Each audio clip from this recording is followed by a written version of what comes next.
Hola, ¿qué tal? Buen día, ¿cómo andan? Muy bien, Pablo, muchas gracias por atendernos el teléfono. Gracias a ustedes. Es para hablar un tema que es realmente importante, que nos tiene que involucrar a todos como sociedad, sobre todo a los padres y a los que están dentro de la comunidad educativa. En total, país, 3 de cada 10, más o menos, solamente perciben que la convivencia escolar en el aula es buena. ¿Esto es así? ¿Y cómo se vive en las provincias?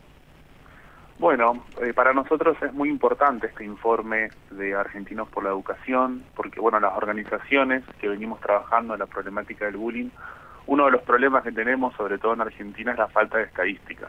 Y más allá de que este estudio que se hizo en base al operativo Aprender no puede identificar directamente el bullying, sí lo que hace es una aproximación en relación a, bueno, cuál es la percepción que tienen estudiantes y directores con respecto a la temática, y bueno, es de a poco empezar a generar estadísticas, que carecemos en nuestro país de estadísticas serias respecto al tema.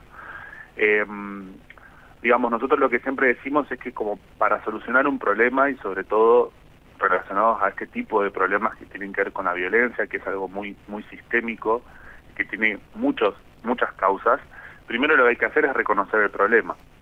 Entonces, para ponerlo sobre la mesa y poder actuar. Cuando nosotros trabajamos en las instituciones, muchas veces vemos negación, vemos que se minimiza el problema, inclusive muchos docentes o directivos que dicen que el problema no está.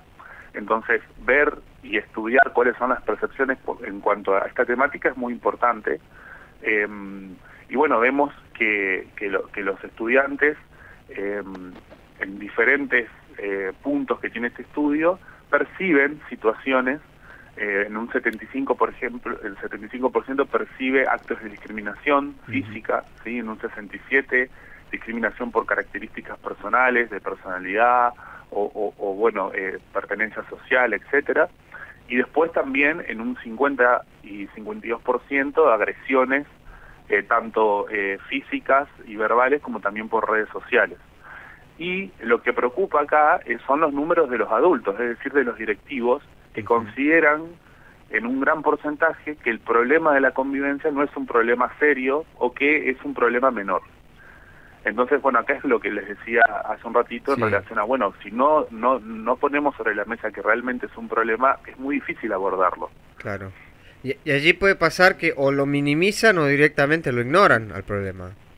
Sí, lo que sucede también muchas veces es que es algo que también nosotros decimos como instituciones que trabajan el tema, es que falta preparación, faltan herramientas. Muchas veces vemos buena voluntad por parte de los docentes directivos, pero faltan las herramientas.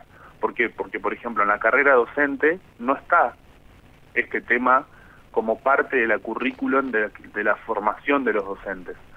Y lo que por mucho tiempo fue un error es considerar cuestiones actitudinales y del clima separadas con lo pedagógico. Y si nosotros no tenemos un buen clima escolar, es muy difícil que los chicos aprendan. Y hoy hay estudios que lo demuestran, que en aquellos lugares donde el clima escolar es negativo, el aprendizaje también baja. Entonces, muchas veces en educación hablamos de cuestiones de currícula y hablamos de cuestiones pedagógicas y nos olvidamos de la cuestión más emocional, que está totalmente relacionada. Claro. Entonces, por eso hay que poner estos temas sobre la mesa, porque no tiene que ver solamente con cómo la pasan los chicos en el aula o cómo nos relacionamos como sociedad, sino también que termina afectando en el rendimiento académico. Claro. Mencionó la parte emocional, y más allá Mm, del, obviamente, las denuncias cuando ya hay problemas graves sí, que hay que hacerlas y hay que solucionarlas. Se está trabajando, por ejemplo, en la provincia de Tucumán mucho con la cuestión de la inteligencia emocional, ¿no? Empezar a sí. trabajarla desde los primeros, desde el nivel Ujú. inicial. ¿Eso podría ser una parte de la solución? Claro, claro que sí, porque lo que nosotros vemos en el bullying es que las causas son muchas. ¿Por qué? Porque el bullying nace a partir de rechazar lo diferente. Y en relación a lo diferente es lo que cada uno percibe como diferente. Entonces, las causas son muy variadas. Puede ser por una cuestión física, puede ser por una cuestión de rendimiento deportivo, de rendimiento académico, de cómo hablo, de cómo me visto, de qué barrio soy. Es decir, las causas son multicausales porque tienen que ver con la percepción de aquel que es hostigador.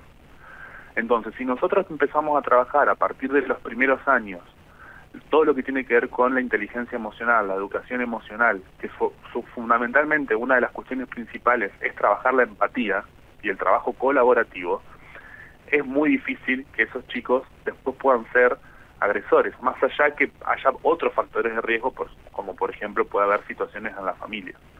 Entonces, si nosotros desde tempranas edades empezamos a trabajar la empatía, donde los chicos entiendan que lo que hacen tiene una consecuencia en el otro, y también trabajamos estas cuestiones emocionales, muy difícilmente en esa aula, por más de que haya un chico que la esté pasando mal y por eso canalice su bronca con la agresión hacia otro, muy difícilmente tenga la posibilidad de generar bullying. Entonces, hay veces hay cuestiones que tienen que ver con factores personales, pero también hay un entorno que favorece a eso. Entonces, si nosotros tenemos seguramente una escuela donde se trabaja la educación emocional y una escuela en la que no, seguramente, no digo que en la que se trabaja no haya bullying o no haya situaciones, pero seguramente será en mucha menor medida, o también en el caso de que suceda, se abordará de otra manera mucho más positiva que en la que no. Pablo, a ver, el bullying está hace muchos años, quizás antes lo llamaba de otra manera, pero pensábamos que habíamos avanzado bastante en este tema y nos damos cuenta de todo lo que nos falta. Hace algunas semanas en una escuela, en una institución de Buenos Aires, una nena que sufría bullying, primer grado, la institución decidió ponerle un pupitre fuera del aula. Mientras todos los niños estaban dentro, esta nena tenía que estar fuera. Esa fue la decisión de la institución, cómo abordar el bullying. Digo, a ver, ¿a dónde nos falta reforzar? Hay que reforzar en todos los puntos, la familia, la institución, hablar con los chicos. También pensábamos, a ver, los chicos no son los que discriminan, somos los adultos. Muchas veces también hemos hablado de eso. Digo, ¿qué nos está faltando? Eso es muy importante lo que decís, porque lo que se sabe en psicología es que los chicos aprenden por modelado, es decir, imitan y observan lo que los adultos hacen. Entonces, si yo quiero fomentar de que mis hijos o quienes tengo a cargo no sean agresivos, y yo después voy por la calle y insulto a aquel que cuando estoy manejando, el chico va a aprender de esa manera, no con lo que le decimos, sino con lo que ven. Entonces, eso como adultos es súper importante que lo tengamos presente como fundamental. Y después, lo que les decía, faltan herramientas en los docentes y en los directivos. Quizás esta docente que puso el pupitre afuera pensó que era la mejor solución, no una mala intención, pero sí lo que hay es un desconocimiento en cómo abordar la problemática. Entonces uno lo que siempre cae en estos temas es echar culpas o buscar culpables, ¿no? Cuando hay una situación, bueno, la culpa es del docente, la culpa es de los papás del agresor, la culpa es del hostigador. No. Acá lo que hay es un problema que tiene que ver con un sistema, ¿sí? Porque para que el bullying y las agresiones sucedan hay un clima, y ese clima está compuesto por varios actores. No tiene que ver con cuestiones solamente personales. Entonces, no hay que echar culpas, lo que tenemos que hacer es, ver de qué manera brindamos las herramientas tanto a directivos como docentes y familias. Por eso nosotros, Pablo, también decimos que esto es un problema de salud pública. Sí. Entonces el Estado es el que tiene que empezar a tomar este tema y a empezar a bajar políticas hacia abajo. A ver, me voy a poner como ejemplo y digo, si viene mi hijo, mi hija y me dicen que están padeciendo alguna situación en la institución, yo como mamá puedo presentarme en la institución y pedir hablar en clase, hablar con los docentes, charlar con ellos, que entre todos, alumnos y docentes, podamos hablar del tema. ¿Sería una buena solución? Lo primero, sí, está buena la pregunta, pero lo primero que habría que reflexionar es que nos veamos hacia adentro como familia si el diálogo está habilitado. Porque ¿qué pasa en el bullying? La mayoría de las veces los chicos no lo dicen, por miedo, por vergüenza, muchas veces también porque quieren cuidar a los papás, porque los papás están con un montón de problemas, entonces no le quieren sumar un problema más, por miedo a la consecuencia de hablar, son muchas las causas. Entonces, lo primero que tenemos que ver es ver si ese diálogo está habilitado, y que no tiene que ver con la típica pregunta, ¿cómo te fue en la escuela? No. ¿Viste? La típica pregunta cuando estamos comiendo, ¿cómo te fue en la escuela? No. Hay que hacerle sentir a ese niño, a ese adolescente, que el diálogo está permitido, hacer otro tipo de preguntas, es decir, ¿con quién te relacionaste? ¿Qué hiciste en el recreo? ¿Quiénes son tus amigos? Hay que empezar a generar un diálogo más fluido y ahí ese chico va a tener mucha más fuerza para, si le pasa algo, poder plantearlo. Eso como primera medida. Y después es importante que a la hora de intervenir intervengan los adultos. Entonces esto es importante lo que vos decís. Lo primero que tenemos que hacer es ir a hablar con el directivo. Si en el clima escolar uno de los factores es la jerarquía. ¿Sí? Entonces lo primero que tenemos que hacer es ir a hablar con el directivo y después trabajar con los adultos, es decir, con el docente a cargo, con los padres del hostigador, con los padres del hostigado, y buscar una solución en conjunto, que no tiene que ver con aislar, que no tiene que ver con echar del aula, que no tiene que ver con eso, porque el que hostiga también es un chico que la está pasando mal. Lo que hay que hacer son trabajos más a nivel grupal, de ese grupo, del trabajo, fomentar la empatía, fomentar el trabajo en equipo, la cuestión es cooperativas. Hay muy buenas experiencias en relación a intervenciones que nosotros hacemos, en donde el clima, cambiando pequeñas cositas del aula, se puede mejorar. Pablo, pensaba en lo que decía, lo del cómo imitan los ejemplos y la falta de herramienta de los docentes. Como hijo de docente, la queja que tenía siempre era que no sabía cómo involucrarlos, o que tenían sus compañeras, cómo involucrarlos a los padres, porque cuando les planteabas cualquier cosa, iban agresivos contra los docentes. Me decía mi vieja, antes éramos aliados, hoy parece que en algunos casos somos enemigos los padres y los docentes. Es decir, hay alguna cuestión del sistema que en algún momento se quebró. Sí, tiene que ver con el problema, en realidad, más general de la violencia, que lo que ha hecho no es que hoy hay más violencia o menos violencia, lo que ha pasado es que se ha complejizado y intervienen un montón de otros factores, lo que hace que el problema sea como más complejo de abordar, ¿sí? Y después es muy variado, varía mucho según la escuela, según la institución, según quiénes son los directivos, qué perfil tienen, cuál es el docente a cargo. O sea, no tenemos que caer muchas veces en la generalización porque vemos muchos tipos de experiencias, inclusive en una misma escuela, aulas donde una docente genera un clima y otra docente genera otro. Claro. ¿Sí? En un mismo barrio una escuela tiene un tipo de liderazgo y de clima de una manera y otra escuela en el mismo barrio de otra. Entonces hay escuelas que fomentan el diálogo y las actividades con las familias y hay escuelas que no. Entonces tiene que ver, digamos, con eso. Entonces por eso es importante que nos pensemos también como sociedad, porque es un reflejo lo que se genera en las escuelas, en cómo nos estamos vinculando.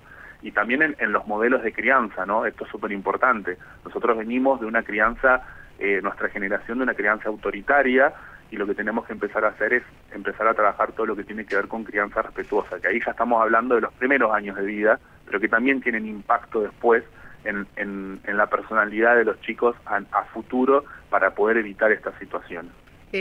Pablo, ¿qué hace un papá hoy? ¿Dónde va a buscar las herramientas si sabe que su hijo, por más chicos que sean, es el que hostiga al otro, el que genera el bullying?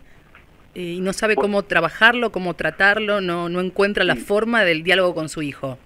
A ver, lo que sucede en el hostigador, lo que siempre decimos, es un chico que también está sufriendo. Sí. Porque que un chico agreda a otro de manera, y mucho más que es de manera sistemática, no un conflicto puntual, porque los conflictos son naturales del ser humano. Ahora, cuando vemos una cuestión repetitiva, es un chico que está sufriendo, que la está pasando mal, que está viviendo alguna situación en algún otro ámbito. Muchas veces tiene que ver con algún tipo de duelo, que no siempre tiene que ver con la muerte de alguien, sino que tiene que ver con, quizás es un chico que se mudó de barrio, se cambió de escuela, o es un chico que es agredido por sus hermanos, o es un chico que tiene un clima familiar un poco violento. Entonces, bueno, son chicos que descargan su bronca, sus frustraciones a través de la agresión.